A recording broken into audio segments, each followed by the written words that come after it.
élu au Cameroun lors de l'élection présidentielle d'octobre 2018, mais tenu à l'écart de son mandat par le régime du président sortant, qui s'appuie sur l'armée et qui trouve dans la crainte des Camerounais de se faire massacrer par la dite armée prête à tout pour préserver le pouvoir des aspirations des Camerounais à une démocratie intégrale. Le professeur Maurice Kamto a publié vendredi une déclaration au sujet de la situation qui prévaut au Mali depuis quelques jours. Si l'éminent philosophe et enseignant de droit camerounais insiste sur le fait que toute dévolution du pouvoir à la tête de l'État doit se faire pacifiquement et selon les règles démocratiques communément admises, il n'en pense pas moins que la volonté des peuples prime toutes les autres considérations, légales y compris. Qui plus est, quand on se sert des arguties du légalisme et du juridisme pour piétiner les peuples, et conforter une dictature. La proscription du changement anticonstitutionnel de gouvernement n'a pas été conçue contre les peuples, véritables détenteurs de la souveraineté, indique le leader panafricaniste, qui explique, à l'intention de la soi-disant communauté internationale qui s'est restée mutique ou feindre l'impuissance quand des régimes génocident leur peuple en prétextant le droit international, mais sont prompts à s'élever comme une meute de zombies quand les complaintes d'un peuple finissent par rencontrer l'oreille attentive et sensible d'une armée vraiment à son service et non celui d'un clique de braqueurs de pouvoir. Voici le communiqué sur la situation malienne du leader de la résistance nationale camerounaise contre le hold-up électoral. Le 18 août 2020, l'opinion publique internationale a pris connaissance de la survenance au Mali d'un putsch qui a conduit le président Ibrahim Boubacar Keïta à annoncer sa démission, la dissolution du gouvernement, de même que celle de l'Assemblée nationale. Ce coup d'État a en outre conduit à l'arrestation par ses auteurs du président et de certains de ses proches, ainsi que de hauts responsables de son régime, dont son Premier ministre. Ce coup de force fait suite à une série de manifestations populaires ayant pris d'assaut les rues de Bamako et du Mali. Ces manifestations, organisées sous la conduite notamment du mouvement M5,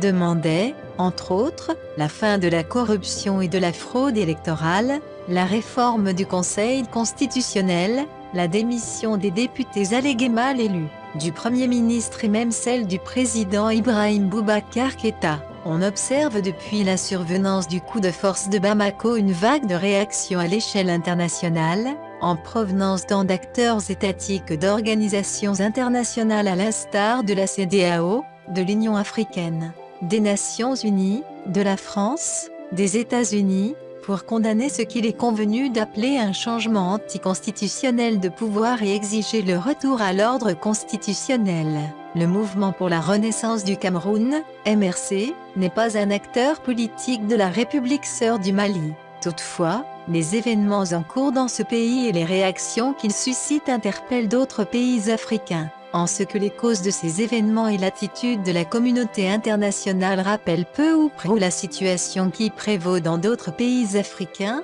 dont le Cameroun. Le MRC réaffirme son attachement constant et renouvelé au respect des principes démocratiques, notamment l'exigence d'user de moyens pacifiques et électoraux pour accéder au pouvoir. Aussi, la communauté internationale ne saurait-elle donner l'impression de protéger des dirigeants despotiques, corrompus, partisans de la mauvaise gouvernance qui empêche le développement des pays africains. Elle doit entendre aussi la voix des peuples sur la façon dont ils sont gouvernés. Force est de constater que les peuples sont souvent abandonnés à leur triste sort par cette communauté internationale quand les gouvernants sous lesquels ils vivent se transforment en bourreaux du peuple. Ils sont abandonnés à eux-mêmes lorsqu'ils dénoncent, y compris par des manifestations pacifiques géantes, les manipulations constitutionnelles par certains dirigeants pour s'éterniser au pouvoir contre la volonté de la majorité des populations, l'édiction de codes électoraux taillés sur mesure pour perpétuer le régime à travers des élections entachées de fraude massive,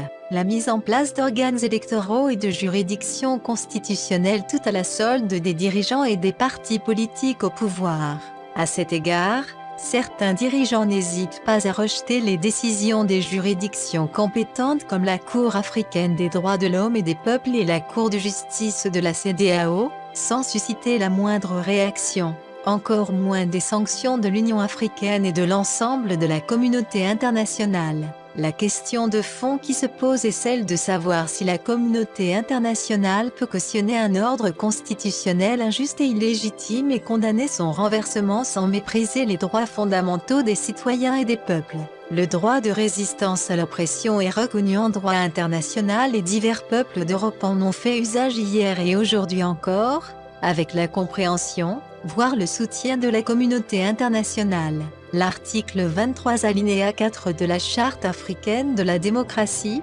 des élections et de la gouvernance, CAD, consacre sans embâche cette position et considère dès lors les hold-up électoraux, à l'instar de celui perpétré au Cameroun à l'issue de l'élection présidentielle d'octobre 2018, comme de véritables coups d'État, eux aussi. Telle est aujourd'hui la position du droit positif africain sur la question des changements anticonstitutionnels de pouvoir. La communauté internationale, et singulièrement l'Union africaine à travers notamment son Conseil de paix et de sécurité, conformément aux dispositions de la Charte africaine des droits de l'homme et des peuples, CADHP, et celle de l'article 25 de la Charte africaine de la démocratie, des élections et de la gouvernance, CAD, est interpellée pour plus de cohérence. Elle gagnerait en crédibilité si elle s'impliquait sincèrement dans tous les types de changements anticonstitutionnels de gouvernement, et se tenait fermement aux côtés des peuples et des citoyens face à la violation par les pouvoirs en place de leurs droits et libertés fondamentales. C'est le lieu de relever, pour le déplorer, l'inaction de la communauté internationale face aux massacres perpétrés depuis bientôt 4 ans dans le cadre du conflit armé dans les régions anglophones du nord-ouest et du sud-ouest du Cameroun ainsi que son manque de volonté d'amener le pouvoir en place à mettre un terme à cette guerre civile absurde et désastreuse, nonobstant les milliers de morts et les violations continues du droit international qu'elle engendre. Il reste à espérer qu'à la suite de ce coup de force visiblement soutenu par une frange importante de la population malienne, que les conditions d'une démocratisation réelle, protectrice des droits et des aspirations du peuple malien soient mises en place, afin de garantir le retour à une situation normale où un pouvoir civil sera au service du peuple. Le peuple du Mali a besoin d'être soutenu dans ce sens et non pas d'être étouffé par des sanctions inconsidérées. En ce qui les concerne, le MRC et la résistance nationale se tiendront toujours aux côtés du peuple camerounais dans sa lutte pour sa libération nationale, un progrès partagé et la construction d'un État de droit, moderne, solide, démocratique et rayonnant au plan international.